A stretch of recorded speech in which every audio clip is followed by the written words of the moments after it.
경제 뉴스가 연예 뉴스처럼 들리는 그날까지 경제 브리핑 불편한 진실.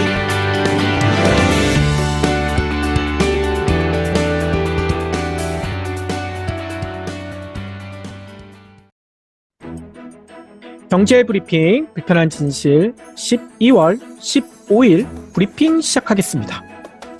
추워도 너무 춥죠. 어제부터 시베리아급 한파가 몰아치고 있는데요. 가장 두꺼운 옷을 꺼내 입어도 파고드는 추위 때문에 벌벌 떨게 되더라고요. 많은 분들이 정말 춥다고 그러시더라고요. 그런데 이런 추위보다 더 차가운 시선에 떨고 있는 분들이 계시대요. 어떤 분들이냐? 바로 12구 참사 피해자들과 유족들. 스스로 벌인 사고 아니냐? 놀러 간 거 아니냐? 이런 악의적인 댓글이 아직도 이어지고 있고요. 아이고, 이 정치인들, 이 세월호와 같은 길은 가서는 안 된다. 이런 말도 안 되는 막말을 쏟아내고 있잖아요. 이 정부도 2차 가해 그렇게 얘기하더니만 지금 이런 막말 막지 않고 있고요. 이 희생자, 유족, 생존자 이들을 향한 무참한 2차 가해 참 끈질기게 지금도 이어지고 있다고 합니다. 네. 그런데 이런 2차 가해가 결국 끔찍한 결말을 낳았잖아요. 제발 이런 일은 없었어야 됐는데 이 12구 참사 생존자였던 10대 고등학생이 아이고 왜 그랬을까요? 스스로 목숨을 끊은 것으로 알려졌잖아요. 이 참사 당시 가장 친했던 친구 2명을 떠나보냈던 이 친구, 이 바로 옆에서 목격을 했다고 합니다. 자신도 크게 다치고요. 다행히도 이 친구는 구조가 돼서 심리 상담도 받고 일부러라도 학업에 열중하고 어떻게든 일상으로 돌아가겠다 이런 노력도 해왔대요. 하지만 인터넷이나 또 TV 신문에서 쏟아지는 악성 댓글, 이 막말, 이거에 의한 고통은 참지 못했다고 하더라고요. 예, 어젠가요? 이 국민의힘 소속 지방의 한 시의원이 아주 막장 글을 SNS에 올려가지고 난리가 났었잖아요. 그렇죠. 정확히 창원시였죠. 창원이었군요. 그 인간도 그런 표현 하지 않았습니까? 이 친구들이 나라를 구하다 죽었느냐? 근데요, 나라를 구하다가 돌아가신 독립유공자들 그리고 그 후손분들 나라에서 잘 챙겨줍니까? 그러니까 말이죠. 게다가 나라를 구하다가 죽어야만 국가가 케어를 해줘야 됩니까? 그렇죠. 어느 쪽으로 따져도 말이 안 되잖아요. 맞죠. 아니, 축제 즐기라고 있는 거 아닙니까? 축제 갔다가 죽는다. 이것도 책임을 못 지겠다고 하면 국가의 존재에 의미가 없죠. 그래서인가 어제 뜻깊은 일이 있긴 하더라고요. 이 참사가 발생했던 이태원 골목에서 500여 미터 정도 떨어진 녹사평역 있죠. 요 앞에 광장이 있는데 여기에 유족들과 시민단체가 시민 분향소를 만들었대요. 아니 한참 지났는데 이거 왜 만들었을까? 다들 아시잖아요. 정부가 이 강행했던 이 분향소, 아니 분향소에 영정과 위패가 없었잖아요. 그냥 국가곳에 우리가 가가지고 그냥 조문하지 않았습니까? 네. 이런 말도 안 되는 일이 이어졌었는데 그거 지금이라도 바꿔놓겠다. 그래서 일부 희생자들의 영정, 위패 이것도 놓고 분향을 받고 있다고 합니다. 이름과 사진이 공개된 희생자 현재까지 총 76분이래요. 그리고 이름만 공개된 희생자는 17분. 아니 그러면 다 왜 공개 안 했을까? 이 공개를 거부하신 분들도 간혹 계시고요. 아직 희생자 유족들 누가 누군지 다 모르고 있잖아요. 정부에서 그걸 막고 있잖아요. 그래서 의사가 확인되지 않은 분들의 이름은 그냥 빼고요. 국가꽃으로 대체했다고 해요. 이 분향소 유가족들의 의사에 따라 당분간 기한 없이 운영될 예정이라고 합니다. 이 정치인들 그리고 일부 이상한 사람들이 더 이상 2차 가해하지 못하도록 피해자와 유족들이 더 이상 추위에 떨지 않도록 우리가 따뜻한 위로를 보내야 되지 않을까요? 특히나 내일이 벌써 이렇게 됐네요. 49제라고 하더라고요. 네. 저희 경불제 애청자 여러분들 시간을 내서라도 아니면 그 근처 지나갈 때 잠시 짬을 내서라도 많은 분들 조문을 해주시면 좋을 것 같아요. 저도 이번 주말에 근처 갈 일이 있기 때문에 주문을 해야 되겠습니다.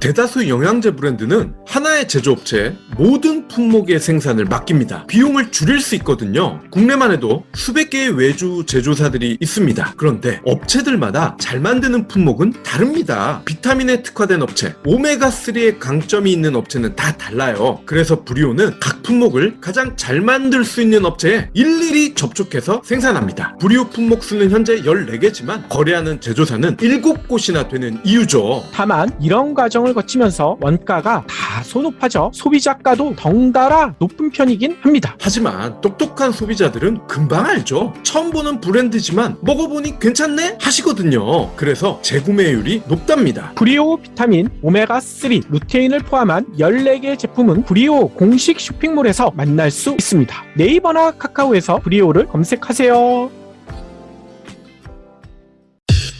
EPD의 픽. 오늘 새벽 저처럼 일찍 깨나신 분들 상당히 많으실 것 같아요. 저는 두 가지를 보기 위해서 일찍 깨났거든요. 일단 모로코와 프랑스의 준결승, 월드컵 예. 준결승. 저는 모로코를 응원했는데 안타깝게도 모로코가 진짜 잘했지만 2대0으로 졌죠.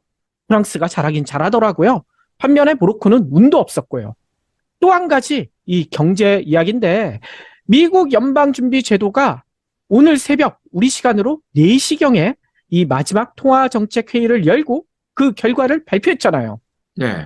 어제도 잠깐 얘기했지만 시장의 기대대로 기준금리 0.5%포인트 인상하는 빅스텝 이거를 밟았다고 합니다. 그래서 미국의 기준금리 4.25에서 4.5 2007년 12월 이후 15년 만에 최고 수준으로 뛰었다는 거죠. 네. 다만 지난달까지는 0.75%포인트를 올리는 자이언트 스텝 그것도 4회 연속으로 밟았잖아요. 근데 이번에는 그것보다 낮은 0.5 빅스텝만 밟았으니 연준이 금리 인상폭을 줄였다. 언론들은 그렇게 해석하고 있죠. 시장의 기대대로 속도 조절에 나섰다. 이렇게 볼 수도 있고요. 하지만 진짜 속도 조절을 한 걸까요? 이거는 좀 더 두고 봐야 될 것 같아요. 예. 잠깐 숨을 고르는 것일 수도 있죠. 그렇죠. 거기다가 예를 한번 제가 들어볼게요. 요거 생각하시면 좀 이해가 빠르실 수도 있을 것 같아요. 우리가 시내나 국도에서 시속 60km 정도 달리다가 요즘은 웬만한 데는 제한 속도가 50이잖아요. 이 경고를 보고 브레이크를 살짝 밟아요. 이래서 속도 줄이는 거랑 고속도로에서 시속 150km로 쫙 달리다가 이 제한 속도 110인 곳도 있잖아요. 이 경고를 보고 감속한 것이랑 이 느끼는 차이가 어떻겠습니까? 어허. 엄연히 차이가 있지 않습니까? 근데 현재 상황은요. 아직 국도가 아니라 고속도로에서 달리고 있다는 거예요. 고속도로를 빠져나오지 못했다는 거죠. 이렇게 이야기하는 이유가 있어요. 요번에도 참석 의원 만장일치로 요번 금리가 결정됐대요. 그런데 이렇게 결정된 이후 기자회견에서 제롬 파월 의장이 이런 발언을 했다는 거죠. 아직 갈 길이 좀 남았습니다. 아직 충분히 제한적인 정책 영역에 들어서지 않았다는 것이 우리 판단입니다. 우리는 그 일이 끝날 때까지 일을 계속해야 할 것입니다. 이렇게 얘기했다는 거예요. 이게 뭐냐? 금리 인상에 대한 연준의 공격적인 행보 아직 끝나지 않았다. 이 150으로 달리다가 잠깐 110으로 낮춘 것뿐이다. 이렇게 얘기한 거예요. 따라서 내년에도 금리 인상 계속할 수 있다. 이렇게 볼 수밖에 없다는 거죠. 네. 실제로 연준 이번 회의가 끝났으니까 내년엔 언제 열리느냐? 내년 회의가 지금 보니까요. 2월 1일로 예정돼 있거든요. 아니 근데 요거 왜 2월 1일이지? 예전에 경불제가 설명할 때 미 연준은 2, 4, 8, 10을 건너뛴다고 했잖아요. 우리나라는 369를 좋아해서 369, 11을 건너뛰고요. 근데 2월에 쉬어야 되는데 왜 2월 1일일까? 이게요. 우리 시간으로 따지니까 2월 1일이고요. 미국 시간으로 따지면 1월 31일입니다. 어허. 그러니까 2월을 건너뛰는 게 맞아요. 1월에 결정하는 거예요. 마지막 날. 근데 또 놀라운 것은요. 우리나라는 그러면 내년에 어떻게 되느냐? 우리나라 금통위는요. 내년 1월 13일 날 금리를 결정할 예정이래요. 그러니까 내년에도 우리가 먼저 수를 두고 그 다음에 연준이 두고 이렇게 간다는 거죠. 근데 우리가 먼저 두는데 현재 금리 차가 벌써 1.25%포인트로 벌어져 버리지 않았습니까? 그러면 우리가 다음에 1월 13일 날 하느니 먼저 베이비 스텝을 하더라도 이 포인트 차이는 0.25%포인트밖에 줄어들지 않아서 1%포인트 차가 그대로 유지되잖아요. 네. 그런데 아까 얘기대로 그 다음에 이 보름 정도 뒤에 우리 시간으로 2월 1일 날 연준이 또다시 빅스텝을 한다. 그러면 한미 금리 차이가 이제는 1.5%포인트로 벌어질 수도 있다는 얘기예요. 아니, 그러면 그 다음에 우리나라는 금통이 언제 열리느냐? 제가 또 찾아보니까 내년 2월 23일로 예정돼 있더라고요. 그러면 무려 한 달 가까이 이 한미 금리차 1.5%포인트가 유지될 수 있다는 겁니다. 한 달을 잘 버텨낼 수 있을까요? 이게 만만치가 않겠죠?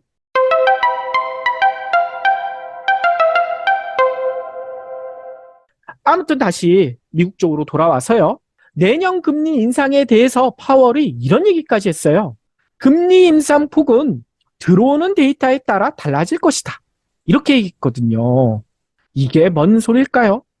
언론이나 시장에서 기대하는 대로 이 금리 인하는 꿈꾸지 말라. 금리 인하 이야기는 아예 하지도 않았어요. 금리 인상 폭만 얘기했습니다. 따라서 내년에도 0.75%포인트를 올리는 자이언트 스텝까지는 아닐 수도 있지만 빅 스텝이나 베이비 스텝을 계속 밟을 수도 있다. 이런 이야기로 보인다는 거죠. 실제로 파월은 이런 얘기까지 했거든요. FOMC는 인플레이션이 지속적으로 2%로 내려가고 있다라고 확신할 때까지 금리 인하를 고려하지 않을까. 이런 얘기를 했다는 거예요. 이렇게 못을 박아버렸다는 거죠. 그러면 이게 궁금할 수 있어요. 아니, 미국 기준금리 최종은 어딜까? 어디까지 올리는 것일까? 지난 9월 FOMC 이후에 연준 위원들이 점도표 찍은 거 저희가 설명드렸어요. 그때도 얘기 드렸잖아요. 이때 미국 연준 위원들은 평균 4.6을 제시했거든요. 근데 이번 회의에서는 점을 어디다 찍었느냐? 평균을 내보니까요. 5.1이라고 합니다. 그러면 지금 9월에서 지금 12월 3개월 사이에 이 최종금리 목표치가 0.5%포인트가 더 올라갔다는 얘기예요. 근데 문제는요. 이게 끝이 아닐 수도 있다는 점이죠. 연준 위원이 19명이잖아요. 근데 아까 평균을 내보니까 5.1인데 연준 위원 중에 7명은요. 아이고 5.1 가지고 되겠어? 내년 금리가요. 5.25% 이상으로 올라갈 수도 있다. 7명이 거기다 찍었다는 거예요. 5.25 이상에다. 근데 더 큰 문제는요. 내년만이 아닌 것 같아요. 뭐냐면요. 지난 9월에 내후년 그러니까 2024년 금리 전망치 이것도 점을 찍거든요. 그게 3.9 정도의 평균치에 찍었거든요. 근데 이번에 연준 위원들 어디에 찍었는 줄 아세요? 4.1에 찍었다고 합니다. 이게 뭔 얘기겠습니까? 연준 위원들의 기대대로라면 2024년까지도 4% 이상의 고금리가 계속된다. 이 이야기잖아요. 네. 2년 이상, 뭐 길게는 3년 가까이 4% 이상의 고금리. 장난 아니죠. 그런데 좀 이상하지 않습니까? 그러게요. 특히 국내 언론들 미국 물가가 조금 떨어진 거 가지고도 호들갑을 떨지 않았습니까? 이제 금리 인상 속도 낮출 것이다. 그랬었죠. 그리고 시장도 환영해가지고 미국 주가, 우리나라 주가도 일제히 다 올랐고요. 더 나아가 연준이 금리를 이제는 완전히 틀어서 속도만 줄이는 게 아니라 인하까지도 할 수 있다. 이런 얘기도 하고요. 그런데 파월 의장의 발언 그리고 연준 의원들이 찍은 점도표 보면 그런 기대에 완전히 찬물을 확 끼얹어 버린 거 아닙니까? 아니 도대체 이렇게 한 이유가 뭘까요?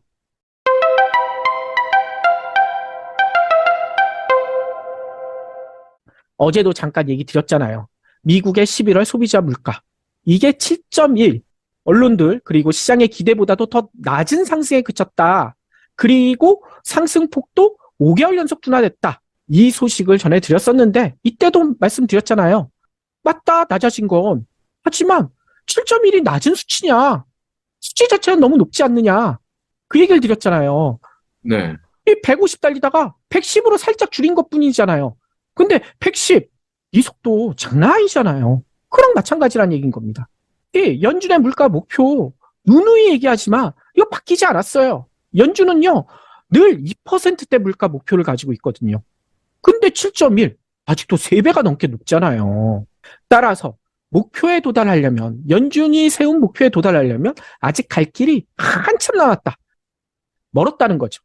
지금도 열심히 고속도로를 달리고 있다는 겁니다. 목표를 가기 위해서요. 빠른 속도로. 특히 연준이 선호하는 인플레이션 지표 중에 개인 소비 지출 지수 추정치도요. 이번에 연준이 상향 조정을 해버렸어요. 어떻게 했냐면 내년 개인 소비 지출 인플레이션 지수를요.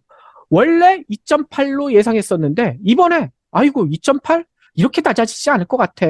만약에 2.8이면 진짜 시장의 기대대로 금리 인하에 들어갈 수도 있었겠죠. 하지만 아이고 3.1로 높여버렸다고 합니다. 특히나 변동성이 큰 식품과 에너지를 제한 근원 PCE 인플레이션 지수. 이게 원래 3.1이었는데요. 아이고 더 오를 것 같아. 3.5로 높였다는 거예요. 이게 뭔 얘기겠습니까? 낮은 속도, 금리 인하 여기로 접어들기에는 아직도 너무 멀어 보인다는 거죠. 그런데 이런 우려를 하시는 분들도 계실 것 같아요. 아니 이러다가 경기 침체 오면 어떻게 하려고. 실제로요, 연준이 이번에 발표한 내용을 보니까 내년도 미국 경제 성장률 전망치도 수정을 했더라고요. 이번에 수정한 전망치가 몇이냐면요. 0.5. 굉장히 낮네요. 그러니까요. 지난 9월만 하더라도 1.2를 제시했거든요. 0.7%포인트나 낮춰버렸어요. 더 나아가 연준은 물가 목표만 가지고 있는 게 아니죠. 대부분의 중앙은행들은 물가 목표만 가지고 있는데 미 연준은 좀 특이하다, 다르다. 그 얘기를 예전에 꼬꼬문 시간에 설명드렸으니까 곧 넘어가고요. 아무튼 연준이 가지고 있는 또 하나의 목표, 완전 고용. 근데 이 연준에서 실업률을요. 올해는 3.7인데 내년에는 4.6으로 상승할 것이다. 이렇게 전망을 했대요. 아니 이렇게 목표치를 수정한 거. 이거 경기 침체가 오는 게 뻔해 보이는데 이거 방관하는 게 아니냐. 파월 뭐 하는 거지? 라고 생각하실 수도 있어요. 이에 대해 파월 뭐라고 했는지 아세요? 침체가 아니다. 완만한 성장세다. 0.5%포인트 오르고 있지 않느냐. 우리가 경기 침체를 겪을지 여부는 아무도 알 수 없다. 뭐 10만 안다는 얘기겠죠. 더 낮은 인플레이션은 확실히 연착륙을 더 가능하게 할 것이다. 뭐 이런 얘기를 했대요. 이게 좀 해석을 해보자면 경제 성장률 낮아지는 것보다 지금 물가가 더 시급하다. 물가 잡는 게 더 우선이다. 라고 네. 파월이나 연준 의원들은 판단하고 있다는 겁니다. 경제 성장률이 아직 마이너스는 아니니까 실업률도 4.6, 미국과 같은 거대 규모 경제에서 4.6 정도는 충분히 견딜만 하다. 이렇게 파월과 연준 의원들의 의지가 확고하니 시장과 언론이 기대하는 금리 인하 2024년까지는 불가능할 것 같아요. 그 이후에나 기대해야 한다는 얘기인 거죠. 이 때문인지 오늘 뉴욕 증시 일제히 하락 마감했더라고요. 오늘 개장 초만 하더라도 어제 소비자 물가 떨어지지 않았느냐? 그래서 올랐거든요. 그런데 연준이 기준금리를 앞서 얘기대로 점도표에 5.1, 5% 이상으로 찍었잖아요. 강력 긴축이 계속된다. 이 메시지가 나오면서 일제히 방향을 아래로 틀었다고 합니다.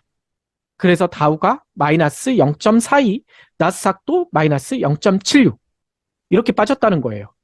예. 우리나라 증시도 지금 계속 빠지고 있군요. 그러니까요. 다만 여기서 한 가지 뇌피셜을 좀 이야기해 볼까 합니다. 이거 믿거나 말거나니까 그냥 한 귀로 듣고 한 귀로 흘려주세요.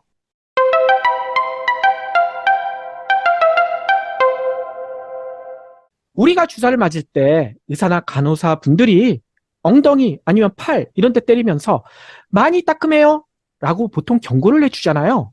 그러고 맞으면 아, 이거 주사 많이 아플 텐데 라고 예상을 했는데 생각보다 덜 아픈 경우들도 있죠. 그런데 아무런 경고하지 않고 그냥 주사를 확 놨는데 생각보다 너무 아파가지고 눈물이 찔끔 나오는 경우도 있잖아요. 이유는 설명드리지 않아도 다들 아실 겁니다. 네. 이것과 경제도 비슷할 것 같아요.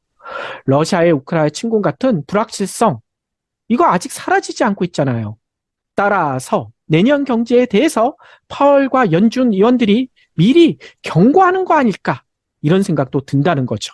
희망을 얘기했다가 내년에 나아질 것이다 얘기했다가 차칫 센 파도가 밀어치게 되면 미국 경제뿐만 아니라 전 세계 경제가 아작날 수도 있잖아요. 넋놓고 당할 수도 있잖아요. 따라서 미리 각오하셔라. 내년에 아플 수 있어요. 많이 따끔해요. 라고 미리 각오하라고 이렇게 경고를 해주는 거 아닐까. 그래야 우리가 받는 아픔이 적을 수 있기 때문에요. 어떻게 생각하시나요? 예.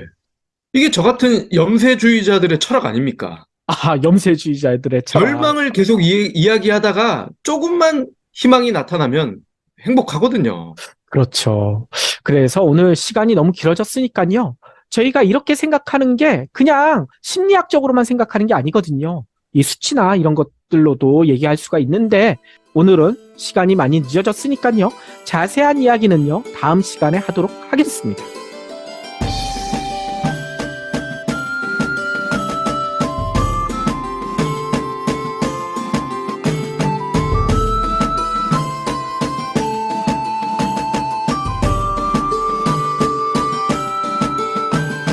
경불진 완주해주셔서 감사합니다. 하트 투척, 댓글 남기기, 링크 공유, 계좌 후원 등 경불진 두 PD에게 힘을 보태주세요. 더 좋은 내용으로 보답하겠습니다.